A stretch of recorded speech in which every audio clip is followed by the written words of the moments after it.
The reason your beer belly won't go away has nothing to do with beer and everything to do with your system. If you're watching this, chances are you've been stuck in the same loop for years. You tighten up, you're eating for a week, you hit a couple of workouts, you skip a few beers, feel motivated, and then life happens. The weekend hits, travel, family stuff, and before you know it, the gut's still there, your energy's shot, and you're wondering if anything actually works. And worst of all, you're blaming yourself. Maybe I just need some more discipline. Maybe I need to try something else. Maybe I need to give up beer entirely. Maybe this is just what getting older looks like because of time, metabolism, and age. But that's not the truth, and you shouldn't be accepting that. The real reason your beer belly won't go away is because you're relying on the wrong tools. You're relying on willpower, you're relying on workouts, extreme diets, and they all fail because they're built for short-term performance, not for long-term sustainability. Hi, I'm Andrew Jacks, a dad,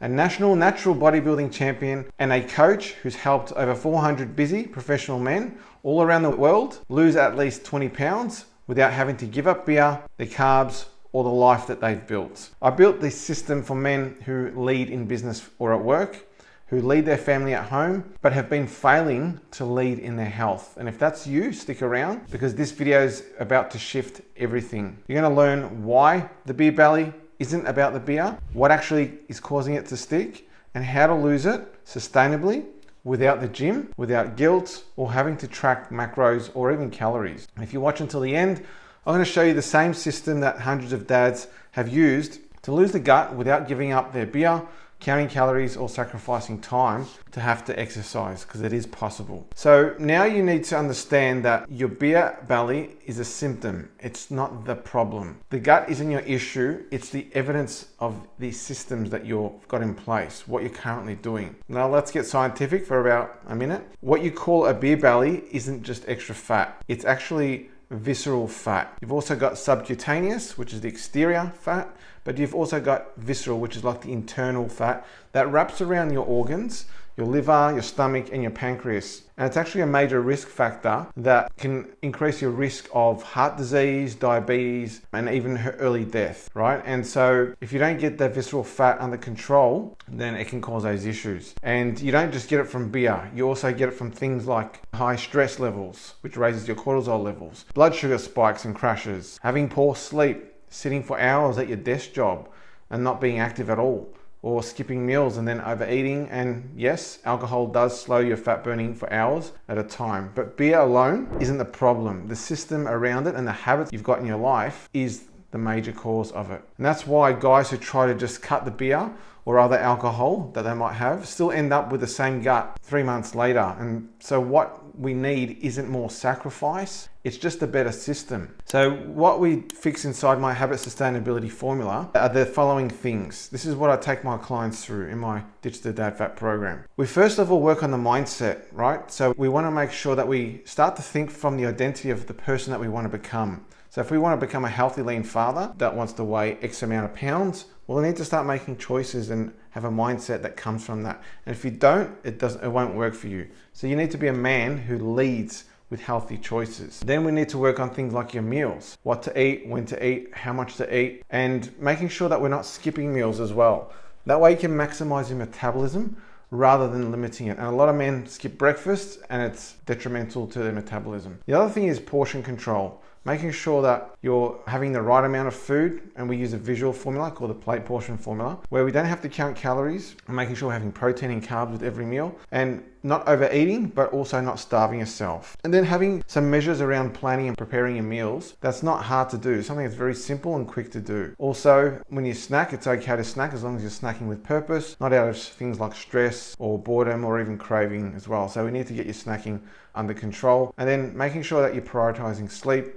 Then there's water intake too, which is important. A lot of people neglect water intake.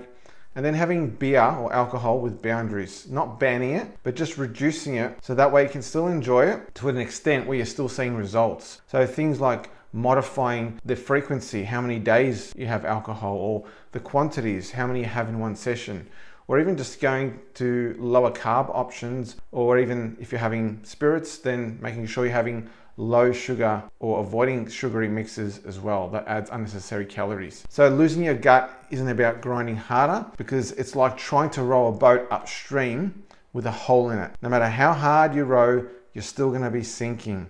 So you need to fix the system first, and the current starts working with you. And that's where you start to build momentum with your results. You start to get motivation because what you're doing is right, and that's where you see breakthrough. I had a client, Brendan, who was a heavy drinker. He tried cutting out beer for a month. A lot of men say, oh, I want to cut out alcohol for a whole month. Doesn't work. But because what happens is you lose weight and then you put it back on because you start drinking again. So he came to me, we worked together, we installed my habit sustainability formula, and he put those habits into place and ended up within 6 weeks, dropped 7.2 kilos or 15.8 pounds, and was still able to enjoy his beer. So it is definitely possible. You just need to have the right systems in place, follow it, stick to it consistently, and it'll work for you. Okay, so if what I've said so far is clicking for you, is resonating, and you're realizing that your beer belly isn't a discipline problem, that it's a systems problem, I built a free training for you that you can watch after this. It walks through the same framework that I use with my private clients and shows how men just like you dropping between 10 to 35 pounds without exercise, counting calories, or giving up beer. And that's typically within a 6-week time frame. You can still lose more after that, but that's the results that we get. So if you want access to that, first link in the description below in this video for free access to that. Now let's move on to the next part. This is where everything you think you know about losing fat gets rewired. And it's the exact reason my clients get faster results with less effort. And that's the myth that by working out more means you'll burn more belly fat. However, it can be counterproductive because you don't always just burn fat in the gym. The main thing is you burn fat with the habits, the systems that we put in place, the things that you're doing most of the time, because you can only hit the gym so many times a week, right? And yes, I hit the gym. I love it. I've been doing it for years, so it comes natural to me. I've got time for it. But if you don't have time, if you don't have motivation, or you're injured, you can't exercise. It stops you from exercising. So if you're relying on that to lose weight, you're doomed. Also, if you are already time poor and you're becoming stressed or feeling under pressure because you have to get those workouts in, it can ruin the quality of your life, right? And it won't become enjoyable, and you can end up burning out, which isn't good. Also, if you're overtraining and don't give yourself enough recovery, like things like sleep and the right nutrition, it can actually increase your belly fat because your cortisol levels, which is a stress hormone, will increase. So that's something you need to be careful of and make sure you're doing right. So that's why we focus on things like low friction movement, things like walking, just going for walks, and you can do other things while you're walking too. Standing, so if you've got a stand-up desk, that's a good way to burn more calories and fat, increase metabolism, or just pacing around the office or taking stairs or parking a car further away. Those little things all add up. Also with things like your meals, making sure you're leveraging protein and eating in a way that shuts down the cravings, because the more protein you have, it reduces your cravings. And then having structured meals without having to worry about tracking everything, and as well as sleeping like a CEO. So making sure that sleep time is protected and scheduled in, and nothing is going to get in the way of it. So here's some 4 ways that you can start doing today that will give you some quick wins, right? So let's go through it together. Walk about 7 to 10,000 steps a day. It means you don't need to go to the gym. You don't need the travel time. You don't need to get changed into clothes, whatever. Just go for a walk, step count up. You can easily track it via watch or even your phone. Or if you've got an old school pedometer like I used to use, you can use that. The other thing is with your breakfast, make sure you're having breakfast. Have about 30 grams of lean protein with it. That'll help boost your metabolism, reduce your muscle atrophy, so preventing your muscle from shrinking in size. That's what happens with age if you don't look after it. And as well as increase satiety and reduce cravings and overeating later in the day. That's what protein will do for you. It's very important. Also, don't skip meals, especially breakfast, because it can limit your metabolism and destabilize your appetite later in the day, causing you to overeat later on, snack, those sort of things. And that's why a lot of men put on weight around the night time. And then, as I mentioned, sleep, making sure you're getting about 7 to 8 hours of sleep. Have a wind down process. Make sure that you're in a dark room that's quiet, good temperature. Make sure you don't take your phone to bed. It can ruin the quality of your sleep as well. It's because trying to burn fat by adding more gym time rather than doing those steps I've mentioned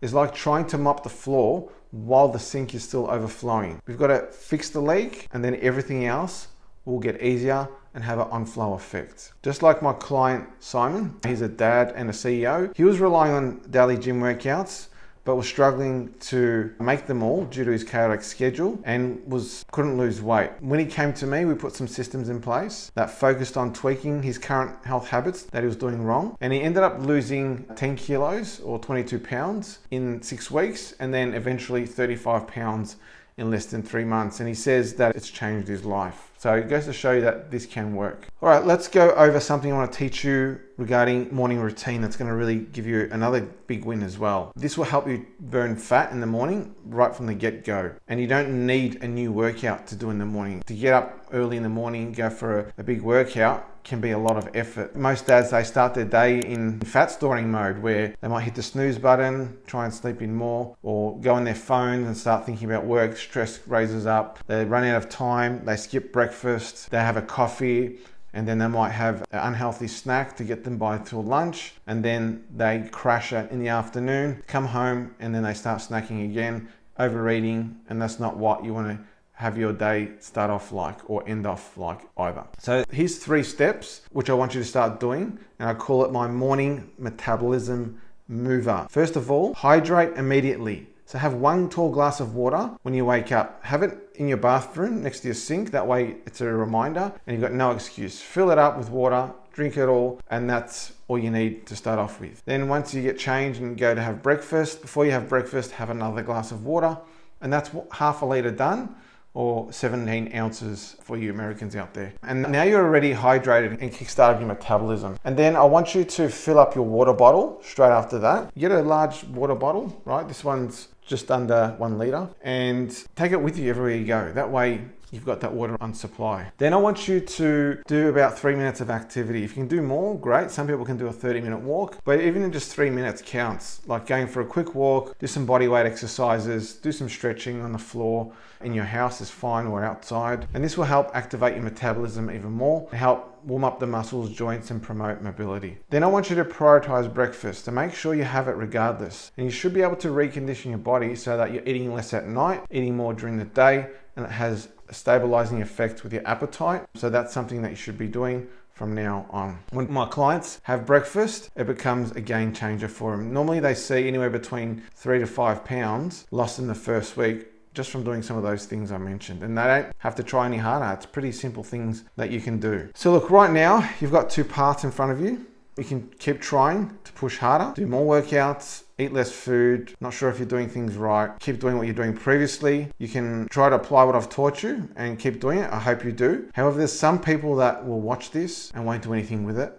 Or they'll try for a day or 2 and they'll forget. What I find is with busy dads, they need someone to hold them accountable. They need a plan to follow and some structure. And by them investing in that coach or program, they're invested themselves and they have to do it. They're forced to do it, which is a good thing, because if you need to change, you need to do something differently about your weight and your health. So if that's something that you're interested in, that way you can take the guesswork out and start leading with your health, not just for yourself, but for your family too. Tap the link in the first description. That'll give you access to that video that goes over the process that I help my clients with. And I've helped over 400 dads all around the world. So it can be Australia, New Zealand, US, UK, Canada, all those countries, any countries. It's all online. So you don't need to meet in person. And dads typically lose 10 to 35 pounds within the first 6 weeks from it. It doesn't require extra willpower, workouts, or counting calories. It's made really simple. So if that's something that you're interested in, because this is not just about abs. Yes, I am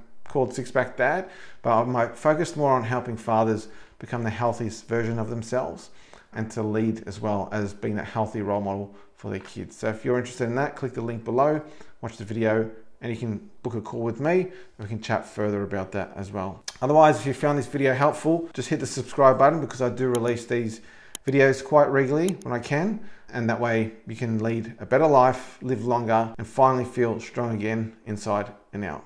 Bye for now.